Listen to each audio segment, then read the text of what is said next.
Akati ennyonyi eyo bagikola ng'eringa command center kwe kugiyita airborne emergency command center. Mu bbanga bagikola nga yinginizaayo.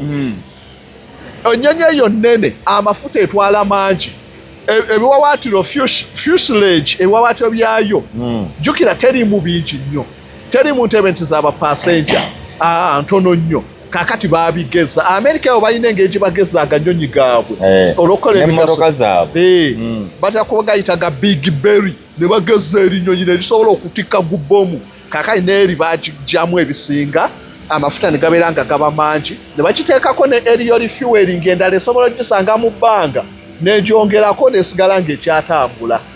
Eyo kyekimu ku byo. Ennyonyi eno bagikola nga eringa wo command center. President abeera wali nasigala ng'akomandinga. Kaakati ku lutalo luno olwa Iran kikulaga nti olutalo lw'e Iran lutudde mu Amerika ekigenze ewala. Ekiraga nti lubatuddemu kwe kusitula ennyonyi emanyikiddwa nti bagikozesa mu biseera nga Amerika survival ya Amerika eri threatened.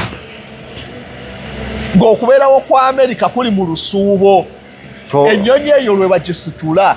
Alright, yes. Oli ku Glosh TV nga bulijjo nateera njagala kubanga nkubuuzaako muganda wange gwe wenna atugoberera wano ku mukutu gwaffe gwa YouTube nti wasiibye otya ogamba otya kasubire oli bulungi. Nateera nkujjukiza nti nja kusaba muganda wange genda wansaawo osubscribinge olikinge ateera osharinge still osobola okomentinga okusinzira ku vidiyo eno nga woba okoze ki nga woba ogirabe. Nateera nyongera okubanga nkujjukiza gwe wenna eyandyetaaza okubanga olanga naffe aba Glosh TV osobola okubanga otunoonyako kanamba kaffe ak'essimu 0750312083 oba 0750312083 ojja kubanga osobola okubanga otufuna tujja kubanga tukulangira bizinesi yo osobola okubanga naawe ogikuba abantu mu maaso. Assalamu alaikum warahmatullahi wabarakatuh. Najjo osinzira okutulaba nsanyusa okukulaba tukyatambula tutunuulidde olutalo olw'eggwanga erya Iran ng'ali kubamulumba eggwanga erya Israel ne America lufuuse ekizibu ekyabalwa America bwe yabala olutalo si bwe luli yatuuse okuyomba n'eggwanga erya Spain gye banna Spain yaganidde ddala okuwa America base wesinzira okuba. Spain ebonyebonye nnyo na America. Spain yaganidde ddala. America waliwo ogunyonyi gwayo gwali gutwala nuclear bomu lwe zasimatuka mu gunyonyi ne zekata ku ttaka. Edda sidda nnyo. Spain disaster yali wali gwe nga nuclear bw'omanyi gu bomu ogwenkana ekimotoka kino kiturere kitwala amafuta ne gwekubirawo basitwala ku base nizekwe. So Spain ebonyebonye nnyo na America base zaayo naye wakwa Spain ewalana nnyo Abayudaaya ekikutemu Abayudaaya Spain teyina ddiiro. Spain ina be bagijjako bagikola ki Abayudaaya baali bangi mu Spain emize gyabwe ne gitama ndowooza yali gundi King Ferdinand oba ne Isabella Queen be baayisa ekiwandiiko ekigoba Abayudaaya bonna mu Spain oba mu Europe. Mu Spain yokka ye yasookera ddala lwalinga arawundi 1,200 arawundi. Baali bakamala ogobayo Abasiraamu ba Moas ne bagoba n'Abayudaaya. Ebasooka ne bagoba Obusiraamu bwali bukonkalinzawo wonna emizikiti. Ne bangamba Abasiraamu baafugako awo. Baafugako awo nnyo. Era gundi Kalumenjini mu lunaana ye yakomya Abasiraamu okuyingira Europe. Senga Europe yonna y'Abasiraamu. Emperor Kalumenjini wa Frankish Empire ye yabakomya. So Abasiraamu ne basensawo wonna Spain babayita ba Moas. Be basensera ebitundu ebyo era waliyo obwakalifeeti bwe Cordoba Spain. Ani bangamba Abasiraamu abali abadduga bamuwe bakigira nti Africa yafugako gundi Europe. Abaga baali baddugavu. Africa nga yayigganya nnyo Europe awo ne Rome. Naddala gundi Tunisia baali b'amaanyi Hannibal yafugako awo wonna yali athreateninga na kuwamba Rome. Then we bamudefeatingira. Rome yamuleetera obuzibu. Yali muddugavu ate era ye yabakobaganya. Muddugavu ye yabawangusa. Nkutegedde. Kati ogambye Spain. So kakati Spain enkwatagana yaayo na America yekijja sennungi nnyo. Ebyafaayo bya America ne Spain si birungi. Anti beewalana nnyo America okuweza zi state zi Texas zaani bazibba ku Spain. Kati empalana yaabwe yalina amatwale geeyo. Era olaba ne First World War ekimu ku kyayingiza America mu First World War baali bamuyita Zimmerman. Zimmerman yali ambassador wa Germany mu Mexico. Ye yaweereza yali wa Germany n'aweereza ambassador ali e Mexico n'amugamba nti mugambe Mexico etuyambe bwe tunawangula America tujja jiddiza state za ya America ze yagiwambako. America nega mwagaana kubba state zange neyingiramu ku Germany. So enkolagana yaabwe si nnungi nnyo. Nyina omusajja wano gwe ngenda okukebera wano eraga nti Spain teyagala nko kuki ono Israeli tebakolaganira ddala. Omusajja gwe bayita Pep Guardiola omumanyi banana gwe bayita Pep Guardiola mumanyi agamba yeewuunya ensi okubanga etunula butunuzi ng'ebyo byonna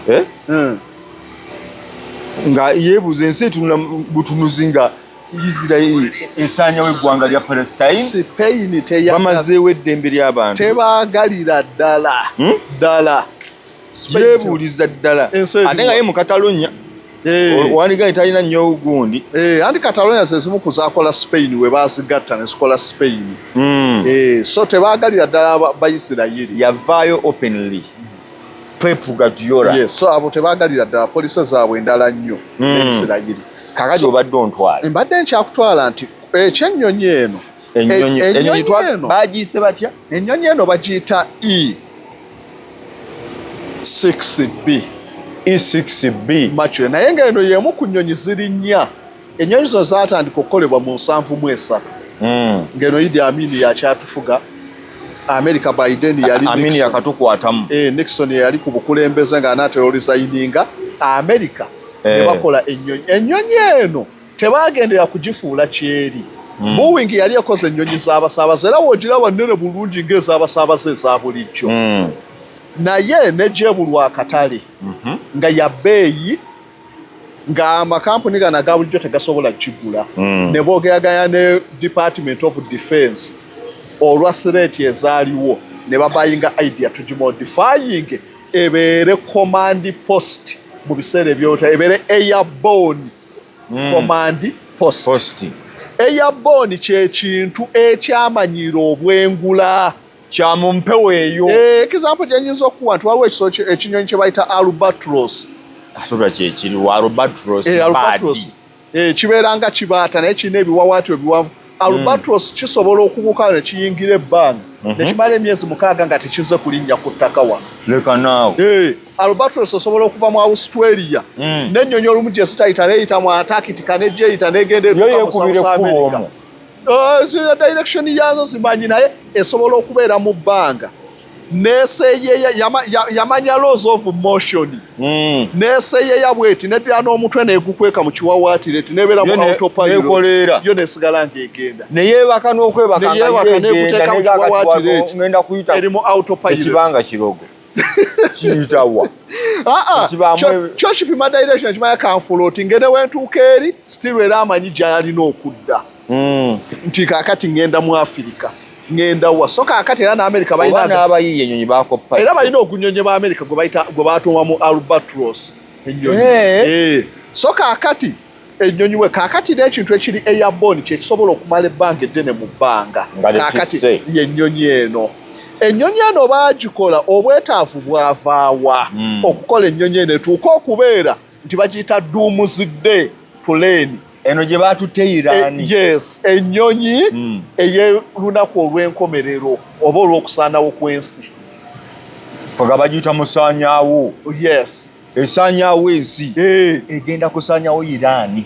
Ate tekijja kusoboka. Kati ahe baagikola nga bagikola batya? Baagikola lwaki? Nti amawanga gano geeraliikiriranga nnyo nuclear weapon. Bana nuclear kintu kya bulabe. Nja kujja nsomeseko abantu bagenda ne balowooza nti nuclear kintu kya muzannyo. Nuclear weapon n'osanga bomu ng'eweza just kilograms 5 kuba kakati balina za megaton weapon balina megaton megaton ebamumeka kakati olaba akakuba e Nagasaki kaali ka kilotons. Kilotons zibeeranga MBs we tuba tuzze ku by'essimu wano, kati megatons ezibeeranga GB. So akakuba Japan kaali ka kilotons 15 zokka kye bayita gundi Fatman. Naye yakuba Japan we yagwa bweti Hiroshima radius kilomita 5 buli wamu destruction wonna ebizimbe ku ttaka.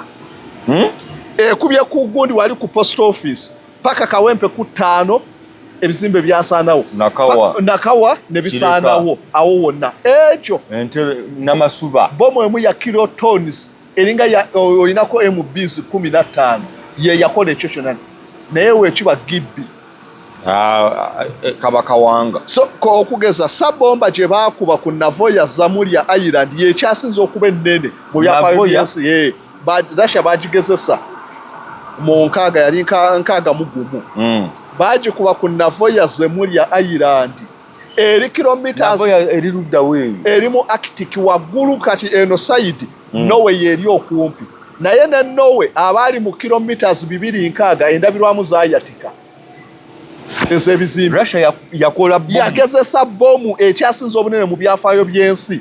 Bagiteekako na ambulera ennyonyi eyagisuula ne bagiteekako lya ambulera lizitowa ttani 2 likendeeze ku maanyi weneebeka ennyonyi zisobola okwescapinga baleme kufiiramu zisuke radius ya kilomita 5 nebenga ligisike ekenge kampola zino sobola okwesegula ekibambulira. Singa se kuba ne probability y'abagireeta yali ya 50 okufa bayina emikisa 5 ku 5. Yes, okuwona n'okufa. Yes, so nejegiso yayabikira mu bbanga kilomita 2 we yayabikira, teyalinda kutuuka wansi. Amaanyi gelina nga gakikiriza n'okutuuka wansi. Nemumanya atomic bomb Russia yagikola bagiyita batya? Sabomba.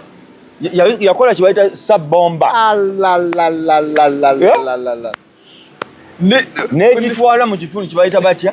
Nagoya Zamulia Island basooka ne basengulako buli muntu n'abavubi ne babagoba mu mazzi wonna. Teri ennyonyi z'amagye nga zirawuna, teri muntu alina kubeeramu. Ne baditonetinga bomu mu Norway kilomita 260 ebizimbe byajjamu enjatika n'endabirwamu ne zaatika.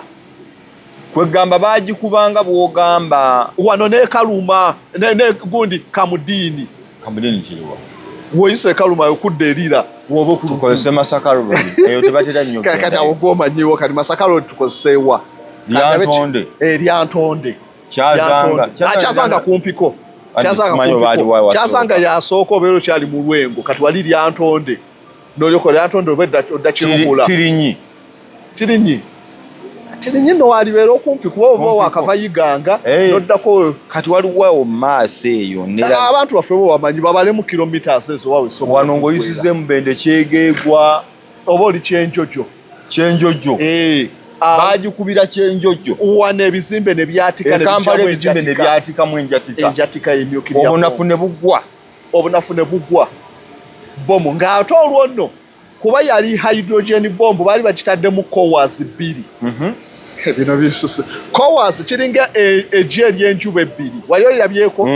Kaakati hydrogen bomb weeba hydrogen bomb ebeera ne cores 2, atomic bomb eba na core emu naye ebalula wano n'ab'Eryantonde ne bafuna effect naye olwo ate we zibe 2 tibagenda ne bagikola ng'erina core nucleus cores 2 netandika chain reaction atom ne santico splitting ne zibaluka ezo ate ne zibalula kiri ekirala kye batadde mu mubeeramu cores 2 emu ebaluka lw'amaanyi gene ebaluse ne tuddira bomu ne tuziteeka mu kisenge 2 ng'emu yegenda obaluka ebalula eri endala ebaluka n'ekoleza eri eyo hydrogen bomb oyo mu Russia America we basooka okugikola ngambe eno gy'ogambye nayo eza bomba koweemu bagijjamu singa bagiteekamu ayayayay so eyo kaakati bagezesangezese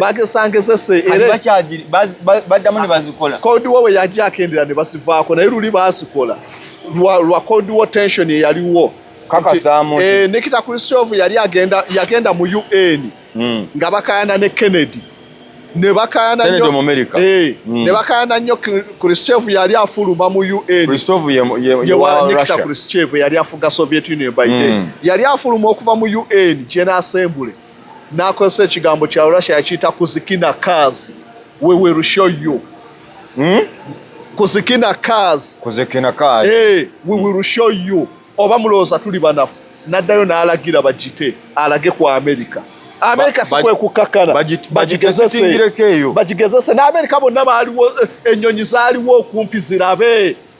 Russia alangidde mashiri mu cloud yagenda mu kilometers neva ne mu bwengula buno stratosphere negenda mu mesosphere kumpi ewayita ebizungizi kilomita 4 mashiri mu cloud gye yatuuka omukka omurasha n'agamba bwento bwenyimiridde n'abagamba tubalazeeko olwoza Amerika okwesonyiwa Russia kiki baali badde babasekretary adda ne babatamu abakulembeze kozikina kazi we will show you misairo za Russia.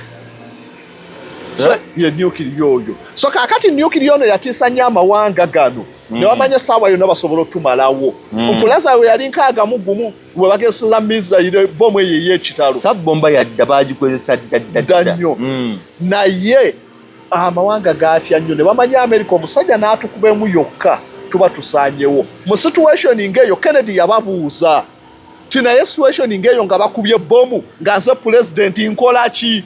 Abasajja bayinza okunyiga ne bajinkuba. Nkola ki? Nabo ne badde naye mu butuufu akola ki? Alangirira lutalo ne balyoka bateekawo amateeka agayitibwamu okulangirira olutalo ne balyoka bakola ne nuclear case emanyikiddwa nga football.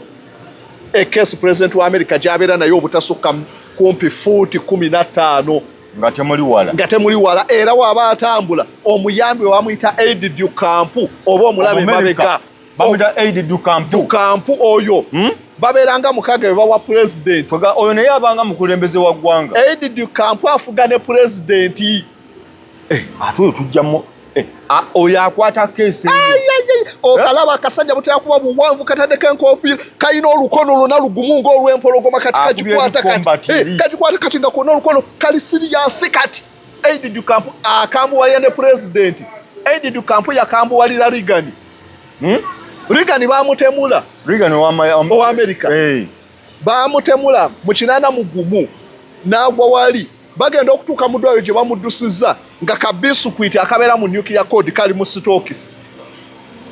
Olulala bagenda okukamubuuza nga we yataddeyo essuuti bajooze mwe kagendedde baba yali ayoza n'akasuula mu kasasiro nga ke kaliko switch ezisobola okuta nuclear oli mu kuzannyiramu.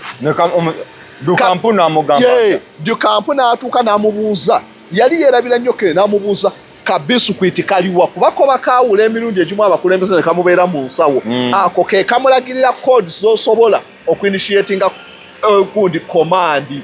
So football ebeeramu ebintu bingi mubeeramu ekitabo kibulaka buuku ne mubeeramu manira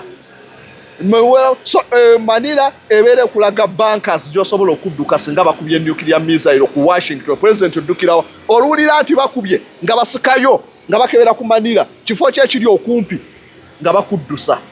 Bisu kwiti yebeerako code zonyiga nti eno neeno abali mu submarine abali ewa eziri ewa bonna ne babeera kwala ati tugenda kutamisa iro byonna biba mu kese ya football era ebeerako ka eriyo katono bwe kati kayitamu okiraba kyonna nga kizimbyemu bwe kikyaleza. Nzijukira gundi yakyogerako Barack Obama baali bagugulana ne Trump ne controversy yali awo Trump nedda ne Trump wano mu kulayiza Biden Trump yadduka nayo n'agenda Florida yagaano kiwaayo so ziri kesi 3 emu ebeera na vice endala ebeera na president endala esigala mu White House.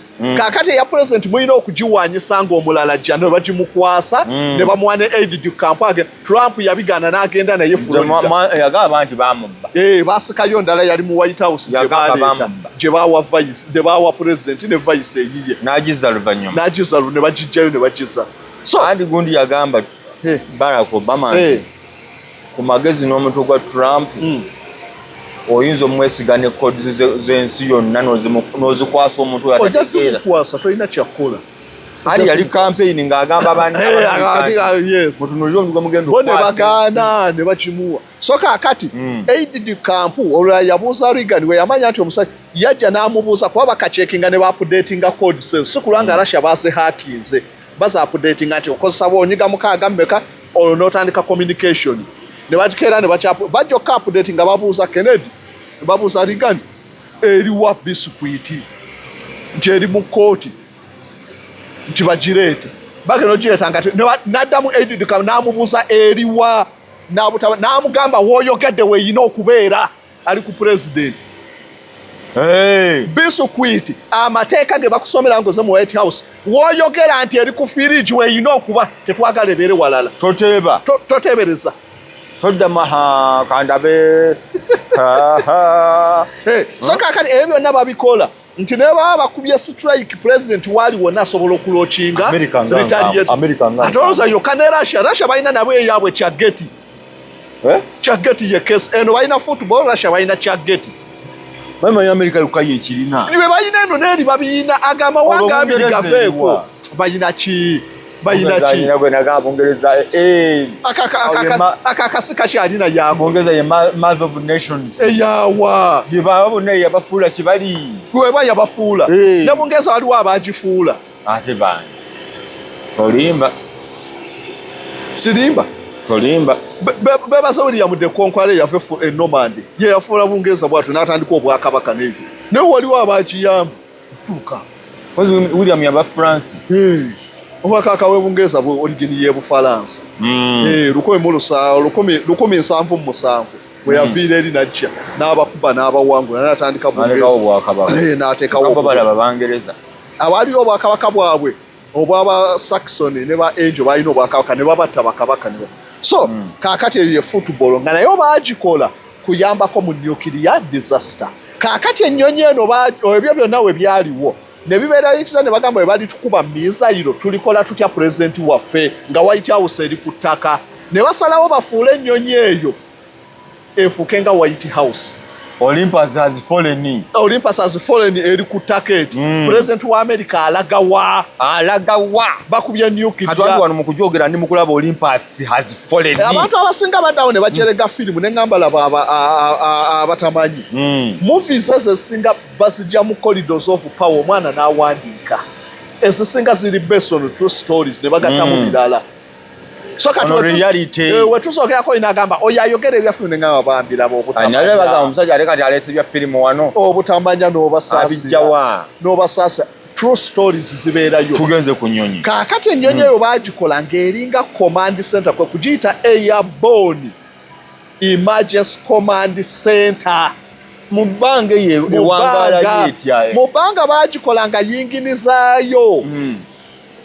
Ennyonyi eyo nnene amafuta etwala mangi ebiwawaatiro fuselage ebiwawaatiro byayo jjukira terimu bingi nnyo terimu ntebe nti z'abapasenja ntono nnyo kaakati baabigeza Amerika eyo balina engeri bagezaaga nnyonyi gaabwe olwokukola emmotoka zaabwe batera kuba gayitaga big berry ne bageza erinnyonyi ne lisobola okutikka gubbomu kaakati neeri baagijjamu ebisinga amafuta ne gabeera nga gaba mangi ne bakiteekako ne aerial fueling endala esobola ogisanga mu bbanga n'egyongerako nesigala ng'ekyatambula eyo kyekimu ku byo. Ennyonyi eno baagikola nga eringa wo command center president abeera wali n'asigala ng'akomandinga. Kaakati ku lutalo luno olwa Iran kyenkulaga nti abantu musome bye batabalaze.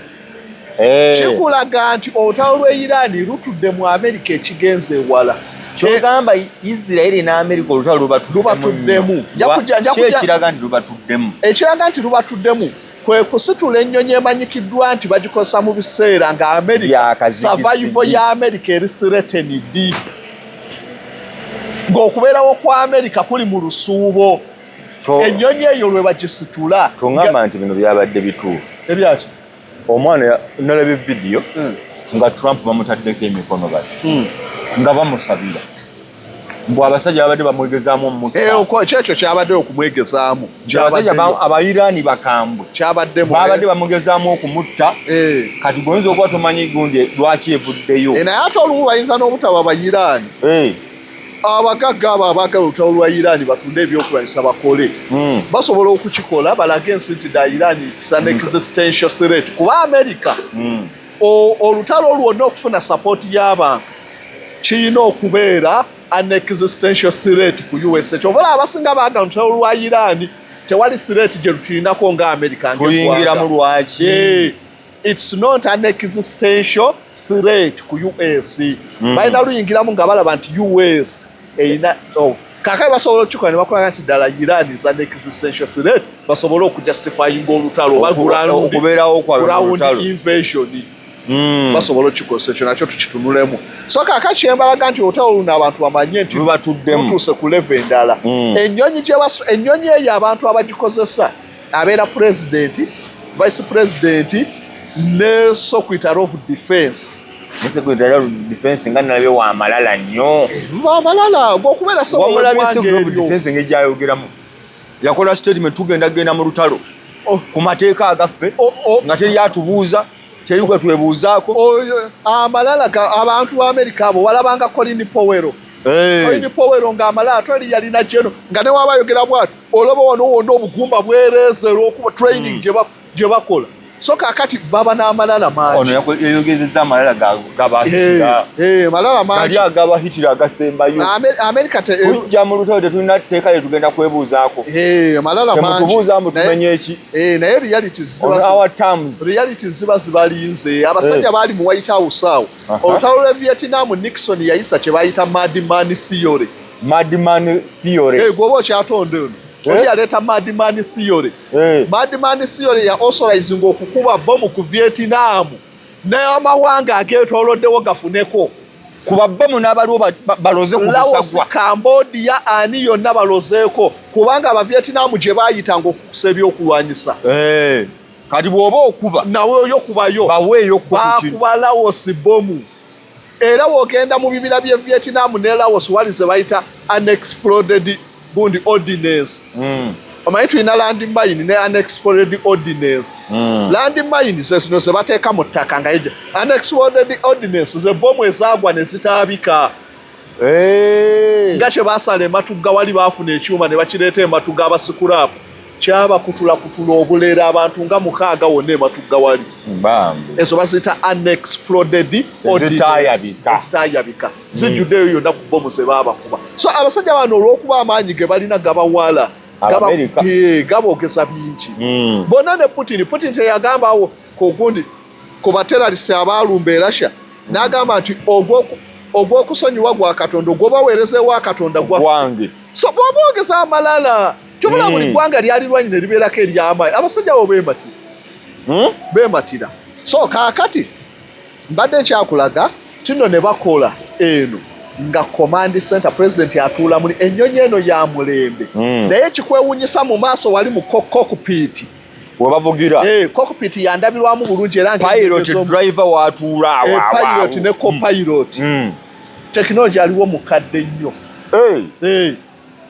nsonga ki kino si byangu bya cyber attack bwebeera radio mulimu ziri ez'olufungo zogira nonyola sezino zakugira nti ogera bluetooth naki ezo nyangu zakuzikola ne bajaminga mangu bagisigazayo ku technology oli mpolera yes ennyonyi eno bagiteekamu amenities nti president wa America nga bwaba mu White House bwasigala nga bwali wano ate kyeki kyasigala gundi eri gyafuna nga ali mu White House bateekamu laser upholstery emmeza ennungi designing ng'asobola okutuuza press conference n'atula n'abantu abala 18 naye entebe abantu 20 batuuza meeting mu nnyonyi omwo mweyo ennyonyi omuzidde plane ennyonyi eyo ne bajja bagiteekamu firiji mweziri mulimu kuuka mulimu amasitowa g'emmere epaati esinga mu gundi erimu mmere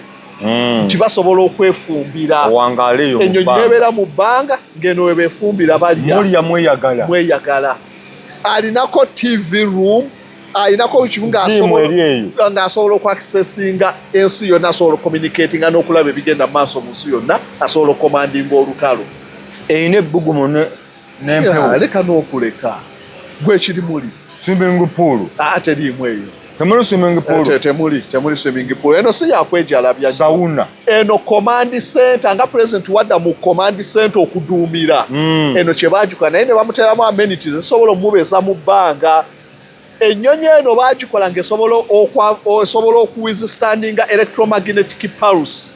Ate bye biki oyingidde physics. Electromagnetic pulse g'emaanyi amasannyalaze singa gaba gajamiza amaanyi ge gazaala agasobola okusannyalaza. Kati olaba bwe baakuba Kyaddondo Rugby Club mu World Cup. Explosive ze baakuba ku Kyaddondo Rugby Club zaaleeta ne Musisa abaaliwo awo. Ayaya abaana baatukuba ekigambo. Baapanga suicide bag ne bapakiramu explosive ne suicide belt oli gye yali ayambadde Marusalo yeepakiramu muno obuganga mwonna ne mugongo belt. Yasooka okubaluka nga ey'okubiri neddako. Eyasooka eyali suicide belt yabaluka abantu ne balowooza nti waya ze zijamize. Kaŋŋaŋala n'eryoka ezuukuka eyali mu baaga mu nsawo nga zino ze tukwata. Yakuba n'amasannyalaze ne gavaako. Looza ki ekyajjako amasannyalaze? Pulse. Shock wave eva mu bbomu yeereetera okujaminga ebintu ebiri awo ebigyetoolodde awo. Yes. Kati ne bakuba nuclear bomb ne bagikuba ekigali amasannyalaze gamu wano tegasigalako. Tegasigalako. Baka kigali ako n'akagali tegasigalako wano. Byonna ebikosa amasannyalaze byonna bijaminga. Nuclear bomb. Shock wave yokka esobola okutumbiza ebisenge bya Workers House ne bigenda mu kilometers 2 mu bbanga. Ne byemoola. N'olaba nga bikutusemu byonna mu bbanga. Shock wave nti olaba ekireeta laddu. Laddu we wabeerawo okubwatuka nga ettaka liri charged ne guni n'ekire. Okubwatuka okwo kyovola nti no tulaba layiti okusooka nti ekitangaala kidduka nnyo okusinga eddoboozi. Mu seconds kidduka kilometers kumpi 29.8. Ekitangaala tekamyanso.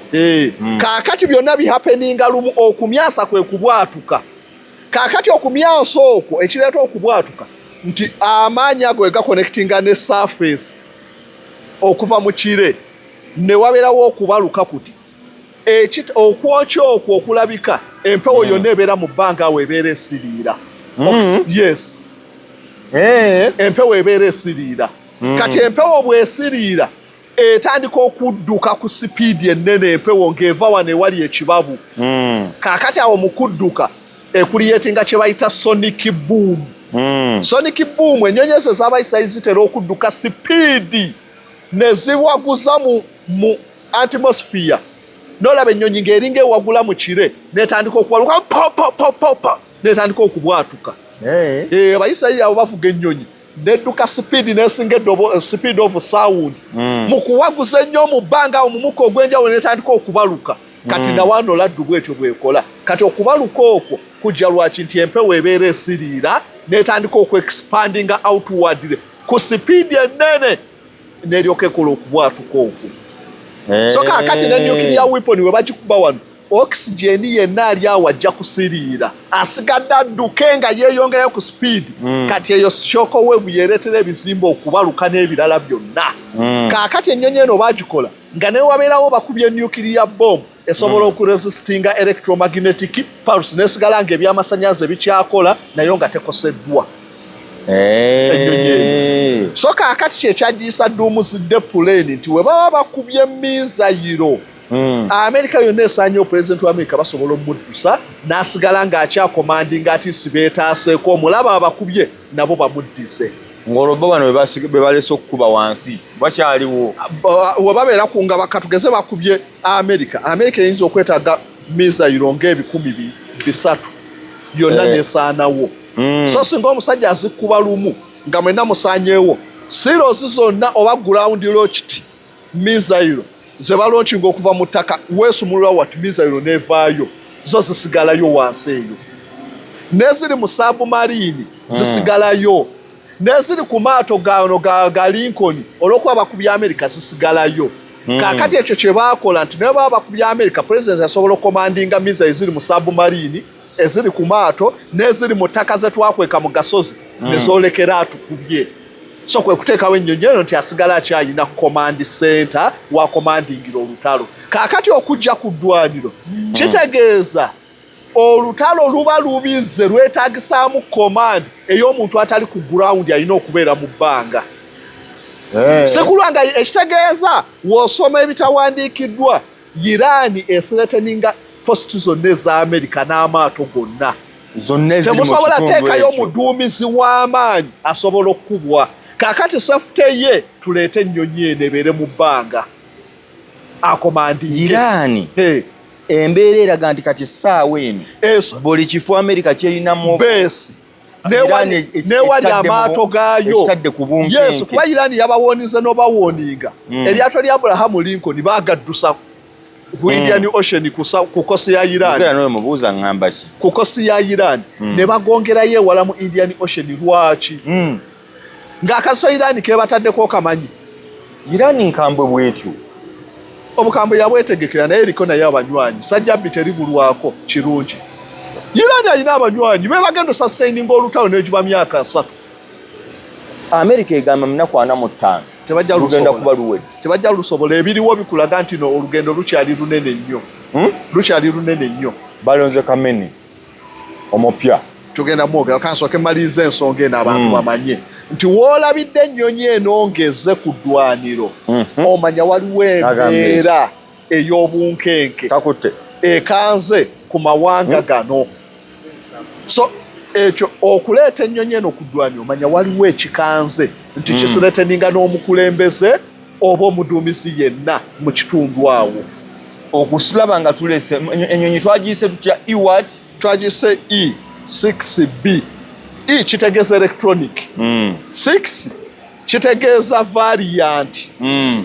Nga bw'olaba iPhone abasinga ze bategeera iPhone 11, iPhone 12 eba esinga ku 11. Definitely. Kaakati na wano eyasooka yali E1 variant ye yasooka mu 7 ne bagisuula ng'eyina ebitali birungi ebitasoboza President wa America ku survivinga ne bakolayo E2 ne bakola. Kaakati bali ku E6B ye variant oba ye model ko yeyo gye bayise mature yeri modern. So kaakati kye bayise E6 eno yeri modern version kyali modern. So ziri eza 7 kaakati B standing for Boeing. Boeing ye company eyakola ennyonyi zino. So kaakati eyo ye nnyonyi gye twogerako nti omulimu gwayo gwakulaba nti continuity kati wansira tesobola gikubirawo. Manya Amerika nga bwereeseyo E6 bomba gundi tesobola gikubirawo wansi Iran. Wansi wa ate genda kulandinga yuya mu bbanga ebimanejingira mu bbanga we gaba gaweddemu aerial fueling tanka weziri. Amerika yatidde mangu nedduka ne ku nsi. Sikutya wabula bakulaga olutalo luno okuva ku Semata Amerika teddanga kulwana lutalo lwasanzeeko equal ng'ono. Olutalo wano abalansinze Iran abalansinze ekintu. Nja kukulaga entalo ze baze balwana. Entalo zabadde alwana okumanya olutalo lubadde ddeddire mu ssaawa 10 ezaasooka Amerika yali efiiriddwa ebintu ne sente zeetaddemu bya biliyoni 3 eza dola mu ssaawa 10 zokka ezaasooka. Kati tuli mu ssaawa nalabye abantu eyo essaawa tetuli mu lukumi nga gyezikoma okweyongera on average okusinziira ku gundi bakiyita Center for Strategic and International Studies eno think tank enoonyeza ku byantalo. Bakugamba ono average America baspendinga $7 million 780 buli lunaku nga baspendinga batya okumaintaininga Lincoln eyo yokka. Eryato ne disoya zayo 3 ne attack boats endala 2 okugimaintainira okuvaayo eryato livaayo ne litambula ku nnyanja gavaayo naye tegabeerangako gonna ekikwewunyisa ng'alemeddwa osemberera ku kosti ya Iran. Lincoln eri wala eri mu Indian Ocean, Gerald Ford eri mu Red Sea. Balema tuuka wali bamanyi akasito ke bajja osanga we bagatuusa. Nja kujja nkulaga obuzibu bwe basanze mu kudifendinga amaato ago ku Iran.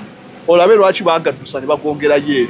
Iran yagoba amaato ga Amerika okuliraana amazzi gaayo. Nga n'olutalo lwali terunnaba Lincoln yaseetuka n'eddukira mu nsozi za Oman ne bagikweka eyo. Drone za Iran bakubako drone za Iran nga zirirumbye nga n'olutalo terunnaba ne bamanya asati yaffe. Nja kulaga kibalo ki kye basinzirako okubala ne bagamba wano tewali safe twongereyo eryaga ne bagyongera mu nsozi ze Oman. Olutalo we lwatandika ne balivuga ne balyongerayo Kakati Iran yabagambye n'obagamba we muba mwepanka nja kukuba ne Diego Garcia. Diego Garcia kazinga kali mu Indian Ocean wala nga ku Mauritius ne Comoros. Bungereza yakalemera. Mauritius bato tosembere ino mu Africa. We wali Diego Garcia kazinga ako. Bakita Chagos Archipelago. Archipelago bye bizinga ebingi. Kyebaza Chagos Island. Kati Bungereza yabaddiza ye yali yabitwala nga bakikosa nnyo nga base mu Indian Ocean yawo America ne Bungereza. Amawanga ne gagamba twagala independence yaffe Chagos ne bakiwa independence Chagos Island. Naye ne basigaza Diego Garcia nti ko kano tetukata. Kati ye wali base nti America misairo zonna ze bateeka mu destroyer ezali mu Bahrain Iran yakubawo. Kakati basigazaawo we basobola replenish okugenda ne bazaamu misairo basigaza Diego Garcia. Diego Garcia okuva ku Iran kitwala destroyer Lincoln eyo n'amaato gaayo ng'etambula ku nautical miles oba kilometers 5 buli ssaawa kitwalira ennaku 3 okutuuka ku Diego Garcia. Okutuukayo bafune misairo bakomewo okuba Iran. Kyenkugamba ye week kyenkugamba nti olutalo luno luli costly kwa America okusinga entalo zonna zeerwanye. So kaakati awo tosobola kugamba nti bajja kuleeta ennyonyi eyo okumpi. Iran misairo zerina basobola ogikwa erina kubeera wala n'atandika okukomandinga nti ennyonyi eno esobola okukomandinga zisubmarine. Submarine kakati mulonkinge esobola okukomandinga olutalo onna mu Iran nga communication weeri bulungi. So kyekigireesa. So ekikulaga nti n'abaduumizi ba America tebali safe ku ground. Kati beetagisa kubeera na nnyonyi eyo ennyonyi eyakolebwa ng'erina ku protectinga president, vice president n'awa defense. Kakati gye baleese ku ddwaliro kyekikulaga magnitude mu ntalo nga sematalo nti nuclear yakozeseddwa. Era ennyonyi y'emu eyo ne Russia bagirina nabo balina Ilyushin 280 eyo yekozesebwa e Russia nayo yeringa gundi Doomsday. America bagita Dome Breaker balina amanyi erinnya lye bagiwa. Ne Russia bagirina ennyonyi bazirina nnya America nabo balina nnya. Banga America kati yakola 16. Ezaki ezo zibwe zitie tennaba bakulimba bakulimba sikyali nnya. Endala bawadde company ya Northrop Grumman okulaba ng'ekola ate version empya erina ne technology ali modern AI n'ebirala byonna zezibadde zikyaliwo naye nga balina empya ze bagenda okukola ezituukanye n'omulembe. So okutwaliza awamu bino byonna we bibeerawo mumanya waliwo ekyenjawulo ekikyuse mu lutalo. Russia buli lwolaba Doomsday kilooko nga bagidinyisiza n'etuuka mu 8 egenda tuuka mu 100 omanya waliwo embeera ey'obunkeeke ekanze Russia. Buli lwetuukaawo Doomsday kilooko bagiactivatinga n'etuuka mu 80. Weetuuka mu 8 omanye y'embeera ya bwerende. Era n'abaduumira amagye mu America we bawulira nti Russia Doomsday kilooko etuusa mu 85 nabo nga baactivatinga kye bayita Difficon. Difficon zibeera stages za readiness nti we mutuukira mu 5 ekitegeeza muba mutuuse nga n'emmeeri n'annyonyi zitandise okutunula gye zirina okusonga. Waliwo we baatuukira mu Cuban Missile Crisis ne batuuka ku Difficon 5 ennyonyi zaalina ku bisaawe by'omupiira nga zirandinzeeko beetegeka kuba Cuba. Eyo ye heightened state of readiness Difficon 5. Ab'amagye bonna we bagamba nti nno kilooko eri ku Difficon 5 mumanya sigaddeyo 6 kulangirira kwokka kwekuba nywezi omusipi. So buli lwolaba bakoze ekintu ekyo omanya waliwo embeera ey'obunkeeke. Kaakati walabe oba America yagadde kakasa kaakati nakino era byose n'okyoge tebajja kikola tebasobola kikola. Lwaki nuclear eggwanga eriyina nuclear bakiyita mutual assured destruction. Mutual assured destruction omanya wonzita naawe ofa ye nuclear. Kaakati America bakimanyi mu kukozesa nuclear nti w'okozesa nuclear ku ally nga Russia emusapootinga naye ejja kikola. Lwaki mu y'omukiipu owo 1973 amawanga ga Buwarabu lwe gaalumba Isirayiri. Golda Meir eyali prime minister yali mukyala yayogera ne Nixon n'amugamba ng'olwo Abawarabu basemberedde outskirts za Tel Aviv emizinga gikuba nga eginaakuba obutundu bwa Kampala. Golda Meir n'agamba Nixon batukuba twongere ebyokulwanyisa Nixon n'agaana nti we mubawo ebyokulwanyisa nga tebannabayigiriza ssomo olutalo we luggwa bakukunala ffe twawangudde olutalo sooka baleke babakube tunagenda okujja mu nteeseganya bajja kuba batuwulira Abayisirayiri. Nixon n'asooka agaana obaweereza emmeeri z'ebyokulwanyisa. Abawalabu nga kye bakola Isirayiri ng'abo abasajja ba Saddam webali Bagadafi gye bali eno ba Syria nga kitalo butalo Egypt era waliwo eyambuza Sudan mu lutalo luno. Omanyi contingent force Sudan gye yasindika yasindika okutaasa abawalabu basindika abasirikale abasukka kumpi mu 6 kuva Sudan bagende kulwanirako bawalabu. Tunisia, Morocco bonna nga basindika ejje so kakyo vola abaali balina okunafuya amawanga gano. Kati Golda Meir walaba nga bigaanyi n'agamba Nixon atuvuddemu n'alagira amagye nti activate Project Daniel. Project Daniel ye project y'ebyokulwanyisa bya nuclear mu Israel erinnya lye baaki baali bafuna dde bya nuclear. Nkugambye ku Jimmy Carter mu yali ndooza 7 we bakola kye bayita Vera satellite double flash.